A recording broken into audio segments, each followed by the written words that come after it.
जय हिंद। आज इस वीडियो में हम लोग समझेंगे कि आम्ल, क्षार, लवण क्या होते हैं और तनु अम्ल क्या होते हैं, सांद्र अम्ल क्या होते हैं, प्रबल अम्ल किसे कहते हैं और दुर्बल अम्ल किसे कहते हैं, और पीएच परास का वैल्यू कितना से कितना होता है। इस तरह के एग्जाम में, बहुत सारे एग्जाम में प्रश्न पूछे जाते हैं आम्ल, क्षार, लवण से लेकर के। तो आइए इस वीडियो में समझते हैं कि आम्ल, क्षार, लवण क्या होते हैं। देखिए, आम्ल जो होता है स्वाद में खट्टा होता है, यानी जितना चीज हम जो खाते हैं जो स्वाद में खट्टा लगता है उसे अम्ल कहेंगे स्वाद के आधार पर। लेकिन फिर चलते हैं लवण। लवण में नो स्वाद, यानी इसमें कोई स्वाद नहीं होता है, यानी उदासीन होता है, जिसका पीएच मान 7 होता है। यह उदासीन होता है, इसमें नो स्वाद होता है। अब समझते हैं कि क्षार में कैसा स्वाद होता है। तो देखिए, क्षार का स्वाद कड़वा होता है और इसका स्वाद जो होता है कड़वा होता है। जैसे चूना का जल या करेली ले या नीम का पत्ता खाते हैं यानी कच्चा, तो इसमें कड़वा लगता है। ये तो रहा स्वाद के आधार पर, यानी आम्ल, क्षार, लवण, जो इसको हमको लोग बांट दिए स्वाद के आधार पर। लेकिन अब स्वाद के आधार पर बांटे, आप बांटते हैं पीएच स्केल के आधार पर, यानी उनका पीएच स्केल, यानी उनका कितना कितना पीएच मान होता है उसके वैल्यू पर बांटते हैं। तो देखिए, जो अम्ल होता है उसका वैल्यू, पीएच का वैल्यू 7 से कम होना चाहिए। किसी भी अम्ल हो, कोई भी स्वाद खट्टा पदार्थ हो, उसका 7 से कम होना चाहिए अम्ल के लिए। लेकिन अगर लवण को बात करें तो उसका केवल 7 होना चाहिए लवण के लिए, नहीं तो 7 से नीचे घटना है, नहीं तो 7 से आगे जाना है, एकदम एक्यूरेट 7 होना चाहिए, तो उसे कहेंगे लवण। लवण को अगर क्षेत्रीय भाषा में कहें तो उदासीन भी कहते हैं, जिसको न्यूट्रल हो, यानी किसी तरफ नहीं चलता है। लेकिन अगर इसको हम लोग क्षार को कहें तो क्षार को यानी 7 से अधिक होना चाहिए उसका पीएच मान। 7 से थोड़ा बहुत भी अधिक हो, 7.1 हो, 7.2 हो, 7.3 हो, 8, 10, 11, 12, तो यानी 7 से अधिक होना चाहिए। 7 नहीं हो, नहीं तो 7 हो जाएगा तो फिर उससे हम लवण कह देंगे। तो ये तो रहा पहली ये के पीएच के स्केल के पार।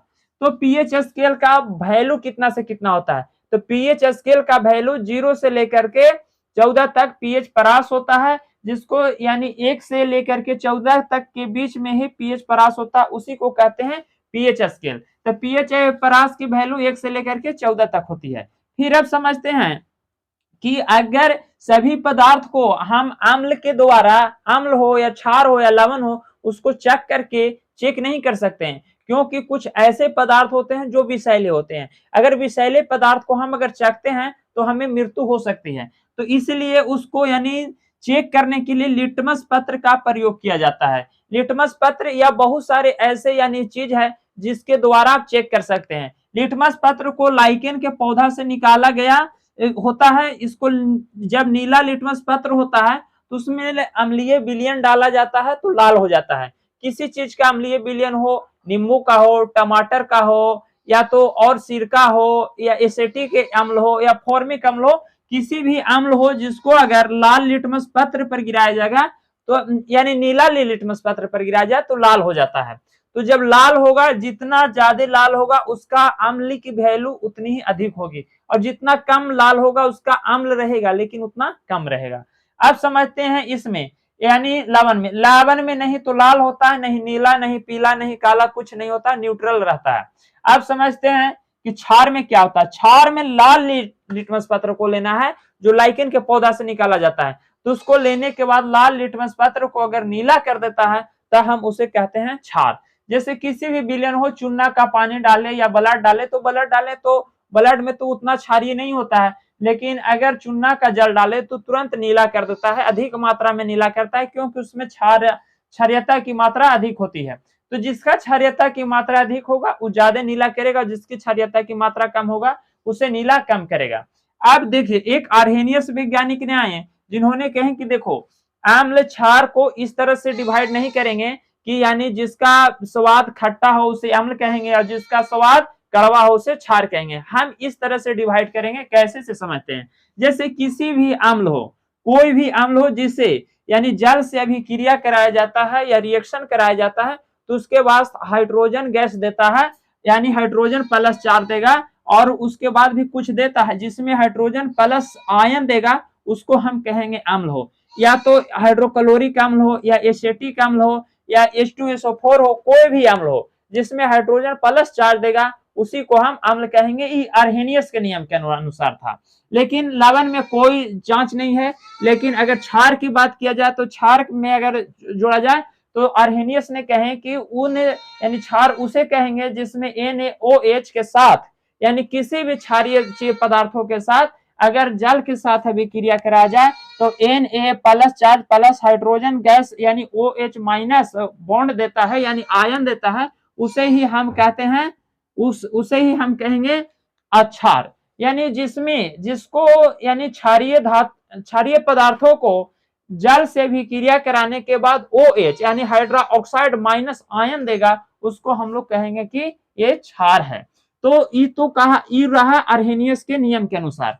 अब समझते हैं कि कौन यानी जो ज्यादा कौन अम्लीय होगा और कौन कम अम्लीय होगा। तो देखिए 2.5 जो पीएच मान है नींबू का है और 4 लगभग पीएच मान है वो टमाटर का है। तो आप इसमें सोच सकते हैं कि कौन अम्लीय सबसे ज्यादा होगा। तो आप अगर सही से इसमें सोचे तो अम्लीय ज्यादा यानी नींबू होगा, क्योंकि नींबू का खट्टा ज्यादा होता है टमाटर की अपेक्षा, टमाटर कम खट्टा होता है। तो देखिए 7 से जितना पीछे भागेगा उसका अम्लीयता बढ़ेगा और 7 के करीब रहेगा उसका अम्लीयता घटेगा। जैसे देखिए टमाटर जो है उसका पीएच मान 4 है तो टमाटर कम खट्टा होता है, लेकिन उसके तुलना में अगर हम नींबू की बात करें तो इसका 2.5 है तो यह ज्यादा खट्टा होता है। यही कारण है कि जितना यानी पीएच मान पीछे की ओर घटेगा अम्लीय में उतना ज्यादा कड़वा खट्टा होगा, यानी ज्यादा मात्रा में खट्टा पाया जाएगा। और फिर जितना यानी 7 के करीब सटेगा खट्टा रहेगा लेकिन उसके तुलना में कम खट्टा रहेगा, यानी अम्लीयता घटेगा। अब समझते हैं क्षार को। क्षार जितना 7 के करीब रहेगा उतना क्षारीय कम होगा और क्षार जितना 7 से दूर भागेगा उतना क्षारीयता बढ़ेगा। कैसे से समझते हैं, जैसे चूना जल में अधिक क्षारीयता होने के कारण उस चूना किसी लोग खाते हैं तो उसे दांत काट देते हैं यानी उसका जीभ काट देता है उसमें, क्योंकि ज्यादा क्षारीयता होने के कारण चूना की पानी को आप जीभ पर नहीं रख सकते हैं, यानी रखिएगा तो बहुत उसमें जलन होता है। तो इसलिए जिसका यानी क्षारीयता अधिक होगा यानी पीएच मान 7 से दूर भागेगा उसका क्षारीयता धीरे धीरे यानी बढ़ेगा और जितना 7 के करीब रहेगा क्षारीयता घटेगा। ये रहा। अब देखिए अब हम समझते हैं कि तनु अम्ल क्या होता है और सांद्र अम्ल क्या होता है। मेन मुद्दा तो यही था कि तनु अम्ल किसे कहते हैं और सांद्र अम्ल किसे कहते हैं। तो तनु अम्ल को समझते हैं। तनु माने पतला, अम्ल माने अम्लीयता, यानी जिसकी अम्ल की मात्रा कम हो उसे हम तनु अम्ल कहते हैं और जिसके में अम्ल की मात्रा अधिक हो उसे सांद्र अम्ल कहते हैं। कैसे से समझते हैं, सांद्र माने गाढ़ा और तनु माने पतला, बस यही दूगों को लेकर के समझना होता है। देखिए तनु और सांद्र में अंतर कैसे से समझते हैं, जैसे चीनी और पानी लिए और मिलाकर के शरबत बनाएं और पानी की मात्रा अधिक डालें और चीनी कम डालें तो शरबत बनेगा लेकिन पंचुछुर बनेगा। जब शरबत पंचुछुर बनेगा तो उसे हम तनु कहेंगे क्योंकि पतला हुआ, और अगर उसी में चीनी ज्यादा डाले और पानी कम डाले तो शरबत गाढ़ा होगा, जब गाढ़ा होगा तो सांद्र कहेंगे। तो देखिए अब सांद्र अम्ल भी हो सकता है, सांद्र क्षार भी हो सकता है, यानी गाढ़ीय क्षार भी हो सकता है। तो देखिए सांद्र अम्ल माने गाढ़ा अम्ल, जो सबसे ज्यादा यानी उसमें अम्ल की शक्ति ज्यादा होगा उसे सांद्र कहेंगे। जैसे हाइड्रोक्लोरिक अम्ल HCl, इसमें सांद्र की मात्रा अधिक होती है। H2SO4 सल्फ्यूरिक अम्ल, क्योंकि बैटरी में डालने वाले पानी तेजाब कहते हैं जिसे जीभ पर लेने के बाद बहुत ज्यादा अम्लीयता लगता है क्योंकि उसमें मात्रा ज्यादा होती है अम्लीयता की। KCl पोटेशियम क्लोराइड, इसमें भी मात्रा अधिक होती है। तो ये तो रहा यानी सांद्र अम्ल। अब समझते हैं तनु अम्ल क्या होता है। तनु अम्ल माने कमजोर, जिसमें अम्ल की मात्रा रहेगा लेकिन बहुत कम की बराबर रहेगा। जैसे NaOH CO3 Na2CO3, इनमें क्या होता है कि अम्लों की मात्रा कम रहता है, इसलिए इसे तनु अम्ल कहते हैं। जैसे मान लिया जाए कि आपको एगो नींबू दे और एगो टमाटर दे, तो आप सांद्र किसे कहेंगे, तो सांद्र कहेंगे किसको, सांद्र मैंने गाढ़ा, तो गाढ़ा किसको कहेंगे, नींबू के रस को, क्योंकि उसमें अम्लीयता की मात्रा ज्यादा है और टमाटर में अम्लीयता की मात्रा बहुत कम है इसलिए उसे तनु कहेंगे। तो सांद्र माने गाढ़ा, तनु माने पतला। आप समझते हैं कि प्रबल अम्ल क्या है और दुर्बल अम्ल क्या है। प्रबल माने मजबूत, दुर्बल माने कमजोर, बस इसी चीज को ध्यान रखिए। प्रबल अम्ल भी हो सकता है, क्षार भी हो सकता है, प्रबल दुर्बल अम्ल भी हो सकता है, दुर्बल क्षार भी हो सकता है। तो सबसे पहले समझते हैं कि प्रबल क्या होता है, प्रबल क्षार क्या होता है। वैसे क्षार जिसकी शक्ति बहुत अधिक हो उसे प्रबल यानी मजबूत क्षार होना चाहिए। जैसे KOH potassium hydroxide, NaOH sodium hydroxide, तो इसमें क्या होता है कि क्षार की मात्रा अधिक होती है। जिसमें क्षार की मात्रा अधिक होगा उसकी शक्ति ज्यादा होती है, इसीलिए उसको हम प्रबल क्षार माने मजबूतीय क्षार कहते हैं। लेकिन दुर्बल क्षार, दुर्बल माने कमजोर होगा, जैसे CaOH के होल टू, MgOH के होल टू। तो इसमें क्या होता है कि देखिए इसमें तो केवल एक बॉन्ड था, लेकिन इसमें दो बॉन्ड माइनस आ गया। जब दो बॉन्ड आ जाता है तो कमजोर हो जाता है, -2 हो गया। अब समझते हैं प्रबल अम्ल क्या होता है, दुर्बल अम्ल क्या होता है। तो देखिए प्रबल अम्ल जो होता है वो अम्ल रहेगा, लेकिन उसकी अम्लीयता की शक्ति ज्यादा रहेगी, जिसके कारण हम प्रबल अम्ल। और दुर्बल अम्ल उसे कहेंगे जिसकी अम्ल की मात्रा रहेगी शक्ति लेकिन कम रहेगी, जैसे HCl, H2SO4, KCl। इसमें क्या होता है कि प्रबल अम्ल है, इसमें अम्ल की मात्रा बहुत अधिक है, इसलिए इसे प्रबल अम्ल कहते हैं। और NaHCO3, Na2CO3, इसमें अम्ल तो है यानी अम्लीय शक्ति है लेकिन कम है, इसलिए हम उसे दुर्बल अम्ल कहते हैं। तो आई होप कि आप इस वीडियो में बहुत ही अच्छे तरीके से समझ पाए होंगे प्रबल अम्ल, दुर्बल अम्ल। और कुछ कुछ ऐसे होते हैं जैसे सेब में मौलिक अम्ल, इमली में टाइट्रिक अम्ल, लाल चींटी में फॉर्मिक अम्ल, दही में लैक्टिक अम्ल, इस तरह से भी होता है। फिर सिरका में एसिटिक अम्ल, टमाटर में ऑक्जेलिक अम्ल। फिर अगर पूछा जाए तो अमाशय का पीएच मान 1 होता है, यानी नींबू का